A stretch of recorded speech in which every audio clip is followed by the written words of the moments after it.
ஃபெமிலியரான ஒரு ஆக்டர் ஒருத்தவங்க இப்ப ரீசெண்டா ஒரு வீடியோ வெளியிட்டிருக்காங்க.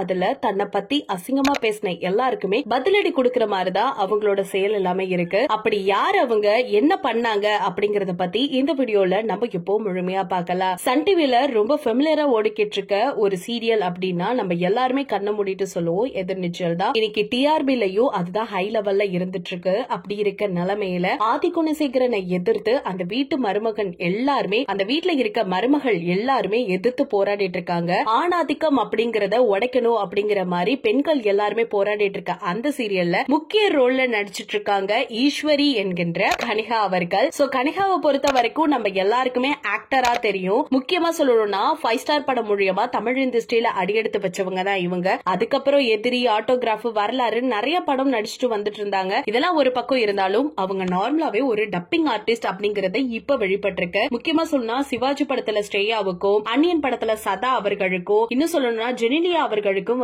நிறைய வாய்ஸ் டப்பிங்கும் பண்ணிட்டு இருக்காங்க. இப்ப ஒரு பக்கம் தமிழ் இண்டஸ்ட்ரிக்குள்ளேயும் ஒர்க் பண்ணிட்டு இருக்கிறதுனால அவங்க ரொம்பவே பிஸியாவே இருந்துட்டு இருக்காங்க. ஒரு பக்கம் சீரியல், ஒரு பக்கம் சினிமான்னு சொல்லிட்டு அவங்களோட வாழ்க்கை ரொம்பவே ஃபாஸ்டா போயிட்டு இருக்கு. முக்கியமா சொல்ல போனோம்னா சோசியல் மீடியால ரொம்பவே ஆக்டிவா இருந்துட்டு இருக்க ஒரு பர்சன் ரீசெண்டா அவங்க போடுற போஸ்டுக்கு எல்லாமே ஒரு நபர் அசிங்கமாவே ஒரு கமெண்ட் கொடுத்திருக்காரு. இத பார்த்த உடனே அவங்களுக்கு என்ன பண்ணணும்னு தெரியல. மத்த பொண்ணுங்க மாதிரி அவங்க அடங்கி இல்லாம அதுக்கு ஒரு போஸ்ட் போட்டிருக்காங்க. மார்பகம் அப்படிங்கிறது ஒரு சாதாரண விஷயம் தான். உங்க வீட்டுல உள்ளவங்களுக்கு இருக்க மாதிரி தான் எனக்கும் இருந்துட்டு இருக்கு. ஹார்மோன் சேஞ்சஸ்னாலதான் என்னோட மார்பகம் கொஞ்சம் பெருசா இருந்திருக்கு. அது மட்டும் இல்லாம எனக்கு 2008ஆம் ஆண்டே கல்யாணம் ஆயிடுச்சு, குழந்தையும் இருக்கு. அப்படி இருக்கும் பொழுது நான் பால் ஊட்டிருக்கேன். என்னோட மார்பகம் அந்த ஸ்டேஜ்ல மாறிடுச்சு. சோ இதெல்லாம் ஒரு பெரிய விஷயமா சொல்லிட்டு இத பத்தி பேசுறீங்களே, உங்களுக்கு அசிங்கமா இல்லையா? இப்படி பேசுறவங்களோட மனநிலையில எப்படி இருக்குங்கிற மாதிரி அவங்க சொன்ன விஷயத்துக்கு ரொம்பவே அழகா பதிலடி கொடுத்திருக்காங்க. அது மட்டும் இல்லாம நிறைய பேர் வயசான காலத்துல இந்த மாதிரி உடையெல்லாம்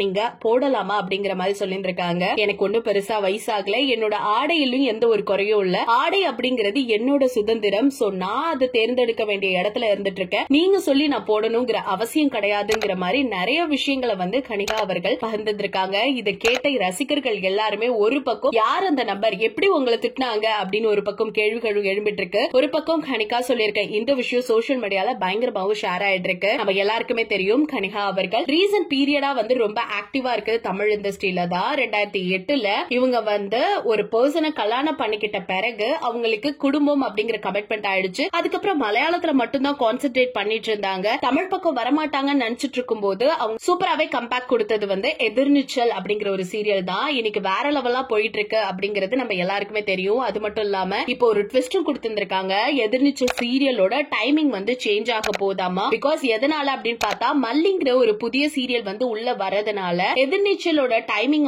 சேஞ்ச் பண்ண போறாங்களா. சொல்ல போனா 9:30 மணிக்கு அந்த சீரியல் ஒளிபரப்புறதுக்கு ஆகிறதுக்கான வாய்ப்புகள் இருக்குன்னு சொல்றாங்க. அப்ப 9:30 மணிக்கு ஒளிபரப்பாகிற இனியா சீரியல் எத்தனை மணிக்கு போகும் அப்படின்னு கேட்டா 10:30 மணிக்கு சேஞ்ச் ஆகும்னு சொல்லிருக்காங்க. சோ இது அபிஷியலா ஒண்ணுமே இன்னும் சொல்லல. சோ கூடிய சீக்கிரம் சொல்லுவாங்க அப்படின்னு தான் எல்லா ரசிகர்களும் எதிர்பார்த்துட்டு வந்துட்டு இருக்காங்க. சரி, ஓகே, இதெல்லாம் இருக்கட்டும். கனிகா அவர்கள் சொல்லிருக்க இந்த விஷயத்தை பத்தி மக்களான நீங்க, இல்ல ரசிகர்களான நீங்க இத பத்தி என்ன நினைக்கிறீங்க அப்படிங்கறத மறக்காம கமெண்ட் செக்ஷன்ல ஷேர் பண்ணிக்கோங்க.